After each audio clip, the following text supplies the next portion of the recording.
Vill du bjuda någonting på bilen? Ja, det kan jag göra. Och jag drog till med 25 000 och då blev han lite sur och stängde dörren, så fick jag åka hem.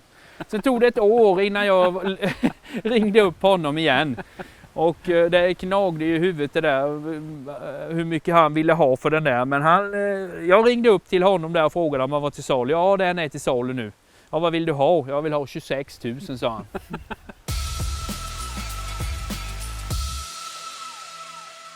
Hallå, hallå.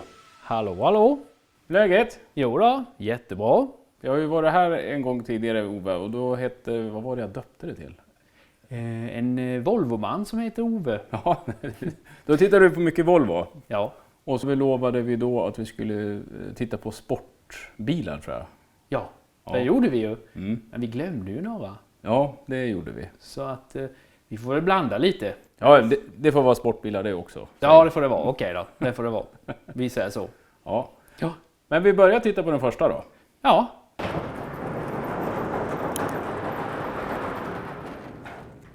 Vad har du hittat här inne då? Här har vi hittat en engelsk Triumph Herald, en 66a. Som jag har som lite projekt nu då, men det har inte hänt så mycket, jag har haft den några år. Jag har inte kommit så långt ifrån, jag har blivit vid den här ifrån grannen. Den har stått still sedan 78. Oj. Så det är snart dags att den kommer igång. Vad som har tagit stopp för mig, det är att den är rostig under. Det är lite ram på den här. Och ramen är det som är dålig. Ja, sen finns det väl mer naturligtvis, det syns ju. Men just för besiktning och så är det rost och svetsa i ramen. Den här är ju faktiskt lite råfrän. Den är lite häftig med fenorna och så här, en liten bil är det ju. Sen har den ju en egenskap att man kan ju skruva bort taket på denna. Jaha. Väldigt enkelt, med bara några få skruvar och sen lyfter man bort hela taket. Jag gillar gångjärnen också på bagageluckan här. Ja, de är väl rätt häftiga. Men de funkar ju. Titta. Jajamän. Ja. Men jag har nya, eller nya så jag inte säga, men de som ska vara original. Men de var nog säkert ganska sköra eftersom de här har gått sönder och de var svåra att hitta. Men jag har lyckats hitta 2 stycken nu. Så det har jag.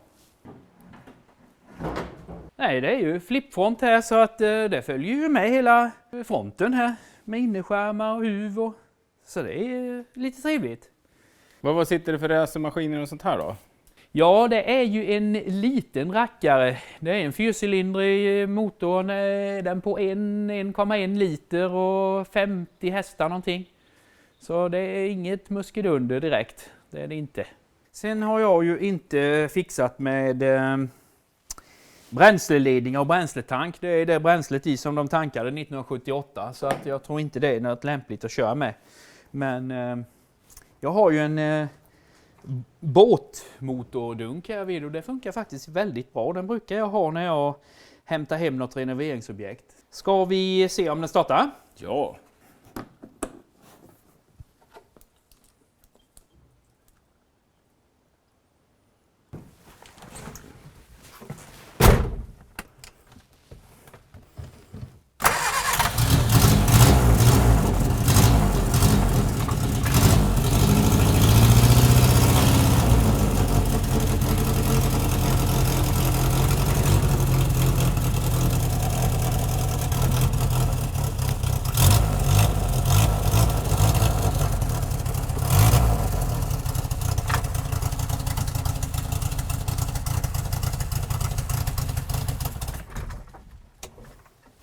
Det gick ju bra. Jajamän.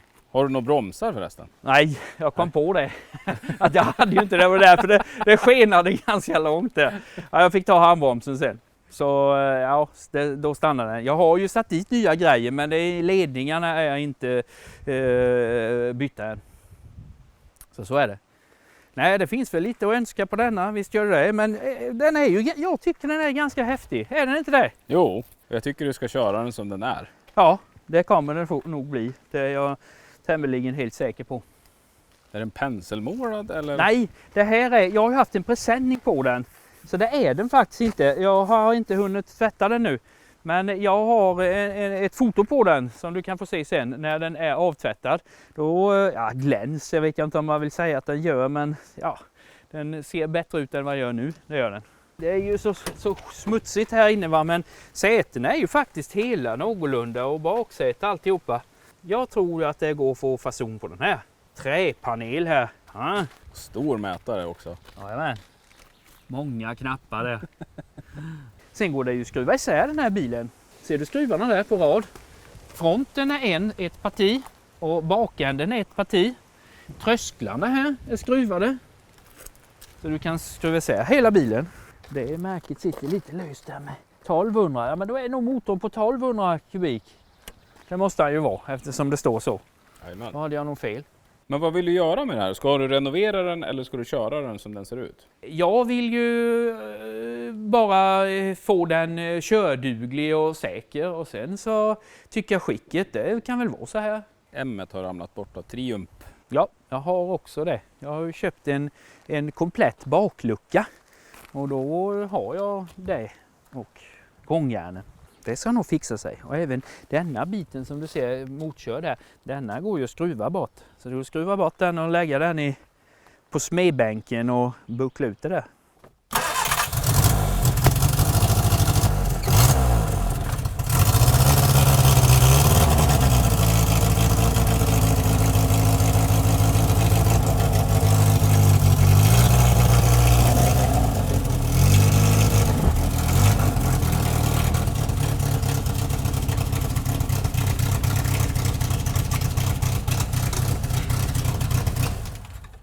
Jaha, vad vill du titta på för sportbil nu då?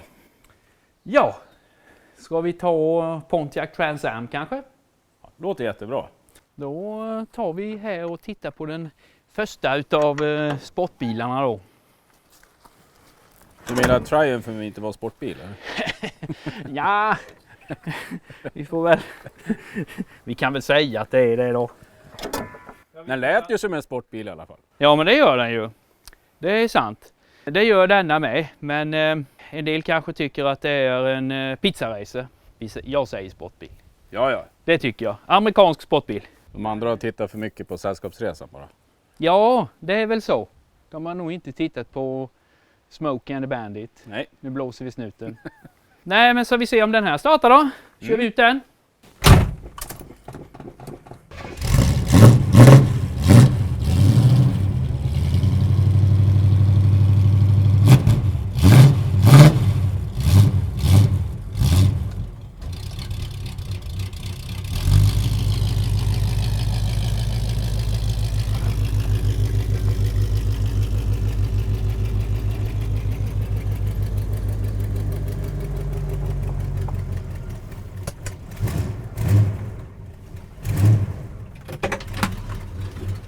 Vilket härligt ljud.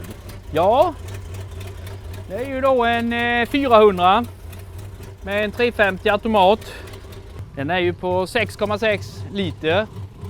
Men i grunden är det ju en sån här smogmotor som man hade på 70-talet. Så att effekten är ju inte så hemskt hög. Det är ju lite trånga kanaler i topparna och någon annan kam och sådär. Men det mesta utav det är ju bortplockat. Men i grunden så är det originalmotorn kvar. Men den går ganska gött ändå, som ni hör. Även orenoverat här. Det som syns, det finns. Det är inte spacklat eller något kosmetiskt här inte, utan det är som det är. Någon har ju i alla fall varit i motorn, för motorn ska ju egentligen vara blå från Pontiac. Den här är röd. Så vad som är gjort vet inte jag. Den här bilen, den fick jag reda av. Det var ju min svåger som hade en jobbarkompis som ville sälja den här. Och då frågade han mig om jag ville köpa den.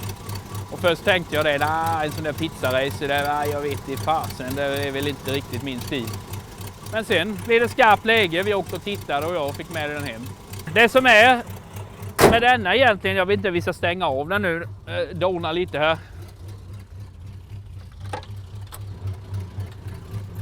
Det här är ju då en 76 och den har ju förblivit så med utseendemässigt. Många just för den här Nu blåser vi snuten byggde ju om de här och satte dit den fronten, för den passar ju på här. Och då är det ju dubbla fyrkantiga eller rektangulära på varje sida. Men jag tycker det är väldigt charmigt att ha kvar detta som det ska vara då. Det som inte alla vet i den filmen, när den spelades in, det var just 76. De använde ju flera stycken som blev kvaddade och så. Men de bytte ju front bara. För filmen släpptes ju sen i början på 77. Så när de spelade in 76 så hade de 76. Något som är bra, jag måste göra lite reklam för det är ju klubb för de här bilarna. Jag är ju med med alla bilar jag har så är jag med i en klubb och det är ju faktiskt jättetrevligt. Man får så mycket kunskap och får så mycket tillbaka. Har man en bil så tycker jag man ska söka sig till en klubb, det är trevligt. Där har vi ju ett litet extra tillbehör där, bagagerumsräcke. Det är inte många som har ett sånt. Det satt även ett jalusi på denna när jag köpte den, bak på bakrutan. Men någon gång innan jag hade besiktat bilen när jag var ute och provkörde och när jag gjorde kickdown med den och drog iväg, då skramlade det till och jag undrade vad det var. Men när jag vände runt och körde tillbaka, då låg jalusiet i 1000 delar mitt på vägen. Då hade det nog en lastbil eller något körde över det. Lite synd, det skulle suttit kvar. Men har ju detta i alla fall, bagagerumsräcket. Det går att lasta lite på det om man vill. Men det är nog inget jag skulle satt dit om jag hade haft bilen från början. Men nu sitter det ju där. Så det kan vara.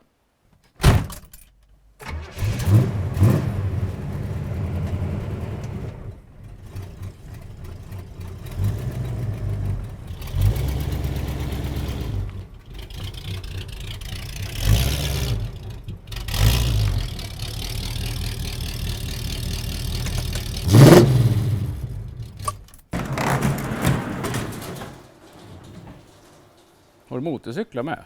Ja, frugan och jag har ju en varsin motorcykel. Det måste man nog ha en, det tror jag. Ja, såklart. Ja, såklart.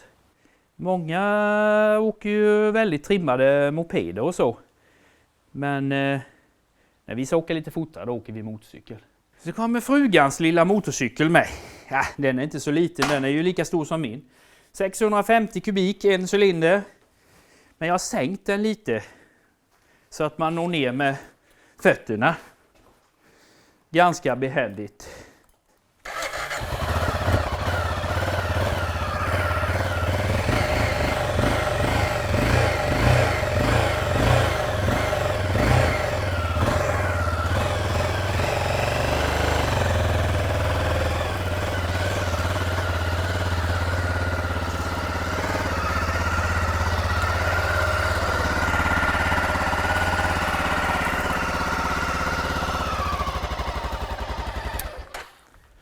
Vi tar väl och startar den här med.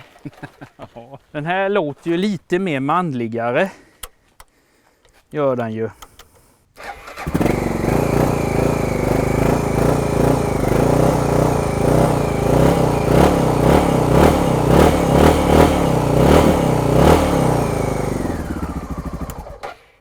Nu ska vi se om den andra sportbilen startar här.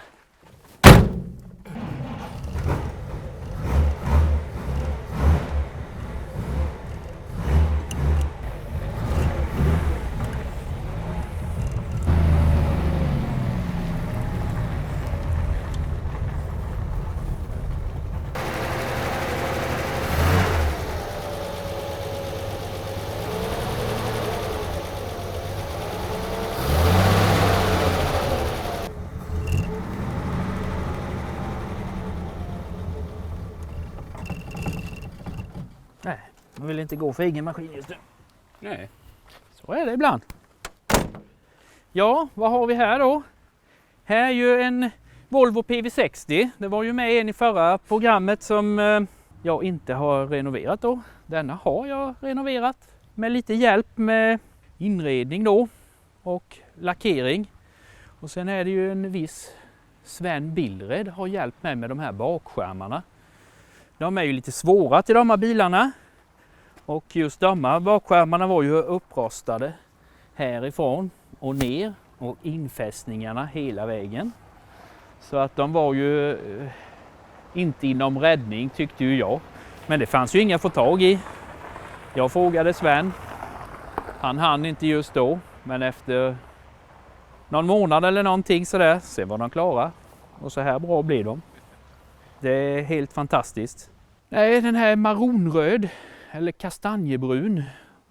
Det är lite delade mening vad man ska kalla den här färgen. Det är ju en väldigt trevlig vagn. Den här har ju varit så intresserad av sådana här sedan jag var liten. Jag vet inte om jag sa det för programmet, men den här kom jag över. Jag har en kompis som heter Pierre som jobbade på ett stort aluminiumföretag i Vetlanda. Och då var han på resande fot, hittade denna nere i Kalmar. Ringde till mig när jag stod på jobbet och höll på att göra en julinställning och sa att han hade hittat en sån här. Så jag går och knackar på och köpa den. Ja, gör det, sa jag. Men det var ingen som öppnade det eller svarade. Så han tog lite foto på denna och fick med några bilar i bakgrunden som jag kunde läsa regnummer på. Genom lite forskning fick jag tag i ägaren till bilen. Och den var inte till salu, utan jag fick komma och titta på den. Men när jag hade tittat på den och alltihopa, så när jag stod och skulle åka hem, så stod han så här i dörrhålet på bilen och sa: vill du bjuda någonting på bilen? Ja, det kan jag göra. Då sa jag det att det är ju bättre du säger någonting, men det ville han inte. Utan jag fick säga vad jag tyckte och jag drog till med 25 000 och då blev han lite sur och stängde dörren, så fick jag åka hem. Sen tog det ett år innan jag ringde upp honom igen. Och det knagde i huvudet det där, hur mycket han ville ha för den där. Men jag ringde upp till honom där och frågade om han var till salu. Ja, den är till salu nu. Ja, vad vill du ha? Jag vill ha 26 000, sa han. Så jag köpte denna för 26 000 och det var väl år 2000 tror jag. Så då var jag snabb, jag och frugan var nere där och hämtade den här nere i Kalmar. Den är uttagen 49. Den började sin bana som blombud uppe i Stockholm. Den levererade blommor från en blomsteraffär. Sen när de inte ville ha den längre, så var det en läkare som köpte den och gjorde hembesök hos folk i Stockholm. Efter det gick den på raggen till den motorn gick sönder och den blev lite dålig. Och då kom den ut i Gula Tidningen, som det hette på den tiden. Och då köpte den här Claes, hette han, nere i Kalmar. Denna med han och sin pappa köpte den ihop. Och började då lite att renovera. Men pappan gick bort och bilen blev ståendes. Så den stod vid en stor herrgård utanför Kalmar i många år i trädgården. Och jag vet att många har varit på honom och vill köpa den, men jag blev den lycklige. Inredningen i sig var ju det var ju en rolig historia. Det var ju en gammal farbror som hette Tage, Sadeltage kallade vi honom. Han var jag och frågade om denna bilen och han sa nej direkt, för han var ju gammal då. Vi pratade vidare om ditten och datten och sen när jag skulle gå så frågade han vad är det för bil det handlar om. Ja, det är en Volvo PV60. Då tog han på sig den här verkmästarrocken, sen hoppade han in i passagerarsätet, följde med mig hem, kollade på bilen och sen sa han: du kan köra den till mig nästa vecka. Men innetaket, det klarar jag inte med mina axlar, jag kan inte arbeta över huvudet, så det får du sätta upp själv. Så jag körde dit bilen, sen hade jag ju tagit över 100 fotografier och framkallat och hade det buntat ihop. Så när jag lämnade bilen lämnade jag de korten. Men det var förnedrande för honom. Han sa: de där korten, de kan du ta med dig hem. Jag vet hur en sån här bil ska se ut. Så gammal är jag, sa han. Sen hade vi bestämt tyg och alltihopa och han började på. Jag var och tittade en gång när han hade gjort sätena och jag tyckte de blev enormt fina. Sen var jag ju beredd på att jag skulle få göra resten och sätta ihop alltihopa. Det gick en månad eller någonting, så ringde han: nu kan du komma och hämta bilen. Så jag åkte dit. Då satt innetaket och allt på plats. Och då frågade jag han hur gick det till, eller det skulle jag ju sätta upp. Och då sa Tage det till mig: hur skulle det se ut om du hade satt upp det? Resten blir bra utav ett proffs och så kommer du och ska sätta in intaget, det hade ju blivit bara skit. Och det höll jag ju med om, så jag var ju överlycklig när han hade gjort detta. Så det var bara att vrida på nyckeln och åka hem, då var bilen komplett. De här gamla bilarna har ju jätteroliga instruktionsböcker. Ja, det är ju lite roligt tycker jag här att läsa här. Det står ju att karossen är strömlinjetyp Sen är det då att motorhuven är av alligatortyp. Ja, det är massor sådana här grejer här i, så att ja, det är ju den då att du inte ska köra motorn i stängt garage. Oj då. Då ser du vem som kommer där. Han hänger på dörren. Liemannen. Lieman. Ja, då går det illa. Mycket häftigt. Så är det. Jag har ju, jag vet inte, här bak.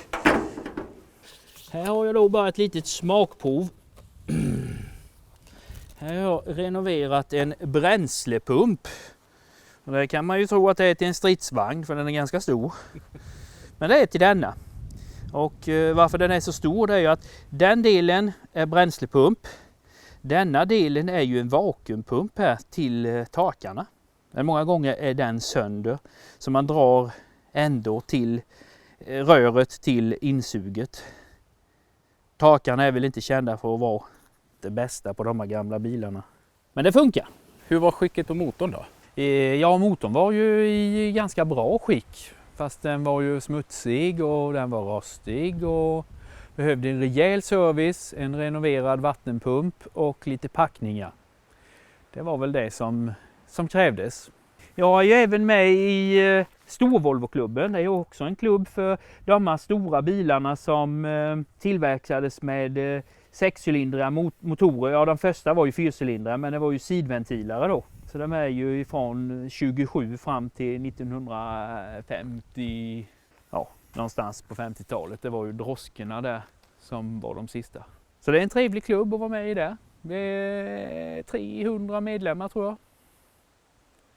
Så det funkar fint. Hur ofta använder du den här då? Den här har ju faktiskt stått still nu i 5-6 år för bromsarna har kärvat ihop. Jag har ju inte gjort någonting vid bromsarna sen jag gjorde i ordning den, och det var ju i början på 2000-talet, så att man får väl säga att det var godkänt i alla fall. Men sen har man inte fått tummen ur, men nu för en månad sedan så rev jag isär alltihopa och packade om hjulcylindrarna och fixade till alltihopa igen, så nu funkar det. Men hur ofta? Ja, nu har det inte blivit ofta då, nu har jag bara varit ute och provkört några gånger, men annars förr då när jag precis hade fått i ordningen den, då blev det både bröllop och bal och lite sånt där tillställningar som jag gjorde. Men det är inte så där jätteroligt, man får tvätta och städa innan man åker, man får tvätta och städa efteråt, det är en hel dag och sätta bort så att det får vara nära släktingar eller så, annars så att det är inte så intressant. Hör du Ove, nu hinner vi tyvärr inte mer. Nej, det ser ju så ut. Ja, vi har för roligt. Ja, tiden går ju alldeles för snabbt när man har roligt. Men jag har ju lovat att vi ska titta på sportbil, en riktig sportbil. Ja, men det kommer vi göra. Men vi hann ju inte med det riktigt nu. Men jag gör så, jag kommer tillbaka om 1-2 veckor. Och sen tar vi och tittar på vad du har i garaget där inne. För du har någonting häftigt där. Ja, min drömbil står ju där inne, så att ja, det är verkligen något i hästväg.